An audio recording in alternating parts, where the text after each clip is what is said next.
Yes, ready, start. Sir, as the Honorable Minister has already made it clear that this bill has been brought forward for our consideration after due consultation with the central trade unions, and this bill has been necessitated by the fact that the amendment in the Industrial Disputes Act in 1982 excluded the workers in hospitals and other educational institutions from the purview of the Act. This means that a hospital or an educational institution cannot be called an industry if it cannot be called an industry. All those who are working in those institutions cannot get the benefit from the Industrial Disputes Act of any kind. So naturally, something has to be done for all those employees of such institutions for the redressal of their grievances. It is exactly for this that this bill has been brought before us for our consideration.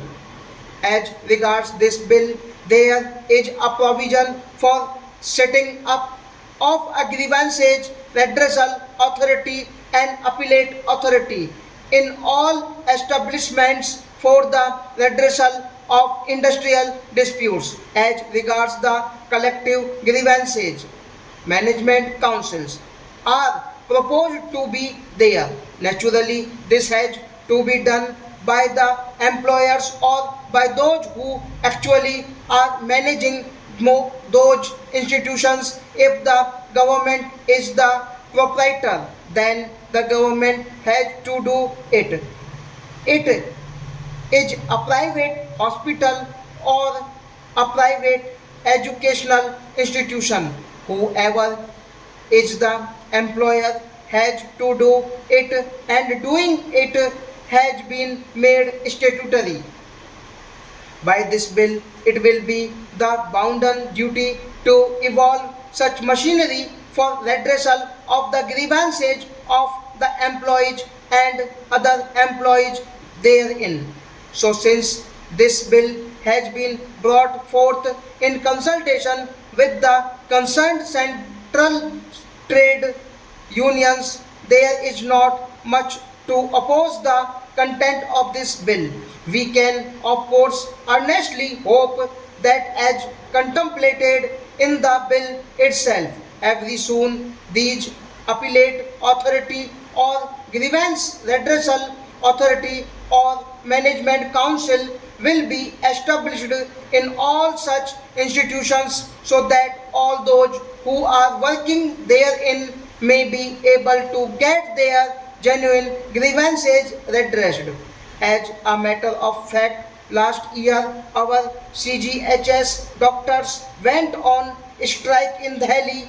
Similarly, the PCMS doctors in Punjab also went on agitation. Somehow these doctors, whether it is this state or that state, have been agitating and going on strike. Why do they go on strike? As a matter of fact, they do not enjoy the right to strike, just as university teachers, about whom I made a special mention today only. Again, they are going to agitate. Why do they go on strike? Although they do not have the right to strike, why do they go on strike?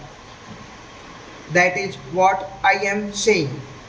You listen to me. They go to strike compelled by circumstances. When they are not able to get justice, economic and social due to them, then whether you give them the right to strike or not, whether it is on the statute books or not, the workers, the wage earners must take that action ultimately. You cannot check them, and you have not been able to check them. After all, you have to come to terms with them.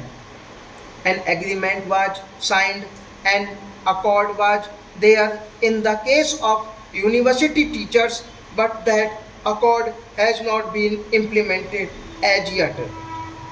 Those university teachers and employees are also covered under this bill. That is why I am mentioning this. As regards doctors, of course, much has been done to give them justice.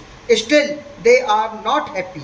It is the attempts of the government to keep the medical institutions, the educational institutions free from conflict as far as possible, so that they do not have to agitate every now and then, and there is an alternative mechanism provided for where they can take their grievances. As regards individual grievances, of course, you go on strike for collective grievances, not for individual grievances. The grievance redressal authority for the appellate authority that is being provided for is all right.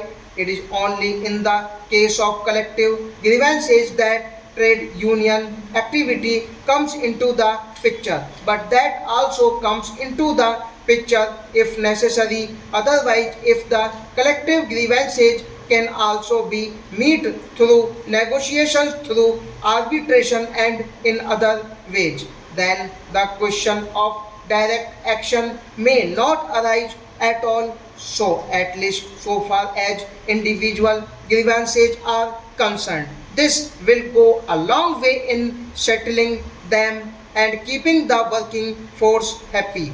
As regards collective grievances, also, I personally think that the mechanism that is now being provided for will go a long way to eliminate conflicts.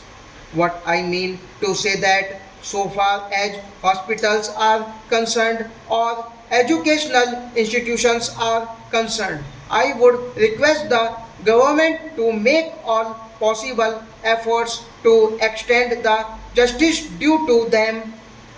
They must have justice if they can get it like other personnel in services stock.